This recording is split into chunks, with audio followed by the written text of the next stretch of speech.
একদিন ট্রেন স্টেশনে ভিড় ছিল। প্রতিদিনের মতোই ছোটাছুটিতে ব্যস্ত ছিল মানুষ। প্ল্যাটফর্ম নাম্বার ৩-এর কাছে একটি ছোট ভ্যানে পুরি ভাজা হচ্ছিল। গরম তেলে ছিটা থেকে হাতে পোড়া দাগ, ঘামে ভেজা কুর্তা আর কপালে চিন্তার রেখা, এই ছিল সেই মানুষটির পরিচয়, যার নাম নোমান। একসময় তিনি ছিলেন একজন সরল পরিশ্রমী মানুষ, যিনি তার স্ত্রীর পড়াশোনার জন্য নিজের সব কিছু বিলিয়ে দিয়েছিলেন। এখন সেই নোমান এই শহরের স্টেশনে পুরি বিক্রি করতে বাধ্য হয়েছিলেন। কারো প্রতি তার কোনো অভিযোগ ছিল না, শুধু নিজের জীবনে খুশি হয়ে বেঁচেছিলেন। তখনই সামনে থেকে একটি ট্রেন এসে দাঁড়ালো। কিছু যাত্রী নামল আর কিছু উঠতে শুরু করল। নোমান আবার তার চেনা ডাক শুরু করলেন, গরম পুরি নিন, 10 টাকায় 3টে গরম পুরি। কিন্তু এবার কিছু একটা আলাদা দেখতে পেল। প্ল্যাটফর্মে হঠাৎ করেই শোরগোল শুরু হয়ে গেল। স্টেশন মাস্টার দৌড়ে এলেন, গার্ডরা সতর্ক হয়ে উঠল, আর কিছু লোক হাত জোড় করে লাইনে দাঁড়িয়ে পড়ল। তখনই একটি চকচকে সরকারি গাড়ি প্ল্যাটফর্মের কাছে এসে থামল, আর তার পেছনে আরও 2টি গাড়ি। চারদিকে নিস্তব্ধতা ছড়িয়ে পড়ল। গাড়ি থেকে একজন মহিলা নামলেন, সবুজ রঙের সিল্কের শাড়ি, চোখে কালো চশমা আর মুখে কঠোর ভাব নিয়ে ডিএম মাহিরা প্ল্যাটফর্মে পা রাখলেন। তার সঙ্গে ছিলেন নিরাপত্তারক্ষীরা। তার চলনে ছিল তীক্ষ্ণতা, চোখে ছিল প্রশাসনের দাপট, আর মুখে ছিল অহংকারের এক নীরব ছায়া। তিনি সোজা এগিয়ে গেলেন, যেন কাউকে দেখা বা চেনা তার মর্যাদার বিরুদ্ধে। কিন্তু ভ্যানের পেছনে দাঁড়িয়ে থাকা নোমান তাকে দেখতে থাকলেন। কয়েক মুহূর্তের জন্য তার হাত থেমে গেল, মাহিরার হাঁটার গতিও কমে গেল। তিনি একবার পেছনে ফিরে তাকালেন, তার চোখ নোমানের চোখের সঙ্গে মিলল। পলকের জন্য থমকে গেল সেই দৃষ্টি। তারপর যেন তিনি সেই মানুষটিকে কখনো দেখেননি। একটিও কথা না বলে তিনি এগিয়ে গেলেন। নোমান সেখানেই স্থির হয়ে রইলেন, না কিছু বলতে পারলেন, না কিছু করতে পারলেন। যেন একটা অদৃশ্য ধাক্কা তাকে স্তব্ধ করে দিয়েছে। আশেপাশে দাঁড়িয়ে থাকা লোকদের দৃষ্টি এখন নোমানের ওপর। কেউ ঠাট্টা করছে, কেউ বা ফেস ফেস করছে দেখে।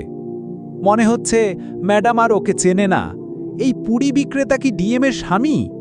এখন ডিএম ম্যাডামের কি আর ওকে মনে থাকবে? ভিড়ের কানাঘুষা যেন তার সম্মানকে কুড়ে কুড়ে খাচ্ছিল।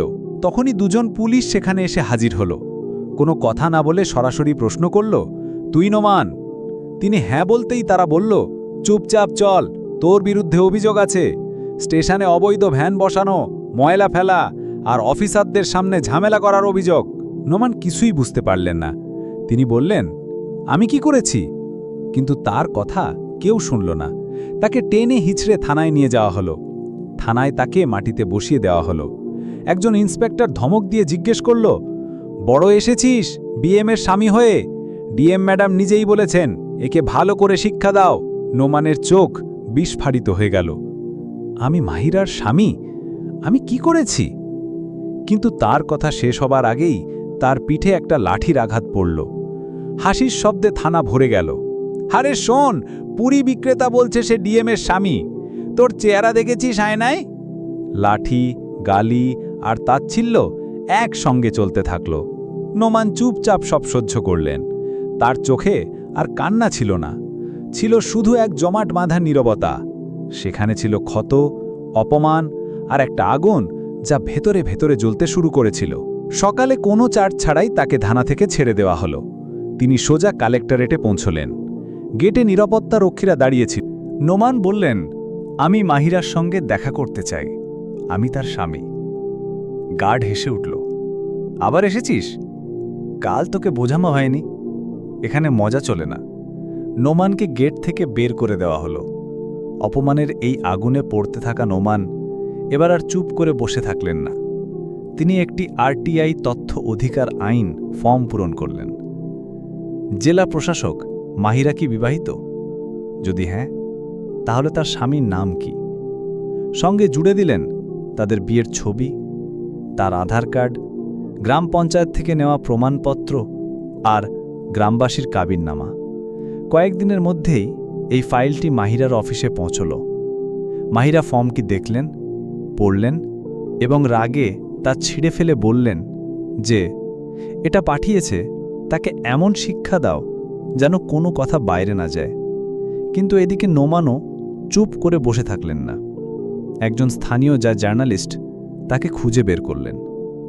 ভিডিও ক্যামেরার সামনে নোমান বললেন, আমি মাহিরার স্বামী। আমি তাকে পড়িয়েছি, জমি বন্ধক রেখে তার কোচিংয়ের খরচ জুগিয়েছি। আজ সে ডিএম, আর আমাকে চিনতে অস্বীকার করছে। এই ভিডিও সোশ্যাল মিডিয়ায় ভাইরাল হয়ে গেল। স্থানীয় চ্যানেলগুলোর শিরোনাম হয়ে উঠল, পুরী বিক্রেতা কি ডিএমের স্বামী? মামলাটি এখন থানা আর অফিস থেকে বেরিয়ে জনতার আদালতে পৌঁছে গিয়েছিল।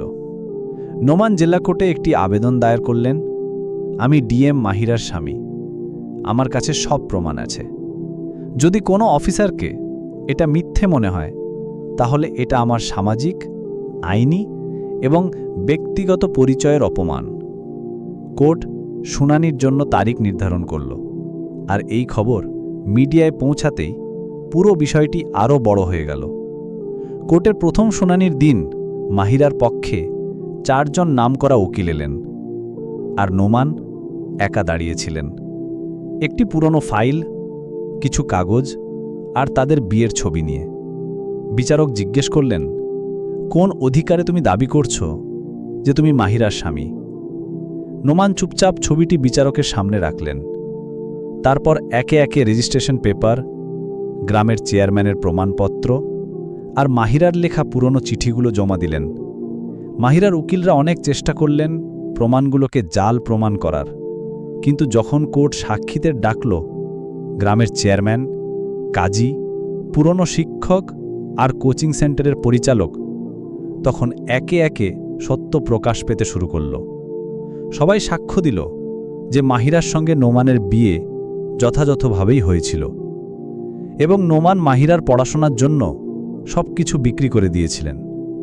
পরে শুনানির দিন মিডিয়া কোর্টের বাইরে দাঁড়িয়েছিল। মাহিরা যখন সরকারি গাড়ি থেকে নামলেন, ক্যামেরাগুলো মাহিরার ওপর ঝাঁপিয়ে পড়ল। অন্যদিকে নোমান একটি পুরনো শার্ট আর ছেঁড়া চট্টিতে কোর্ট প্রাঙ্গণে প্রবেশ করলেন।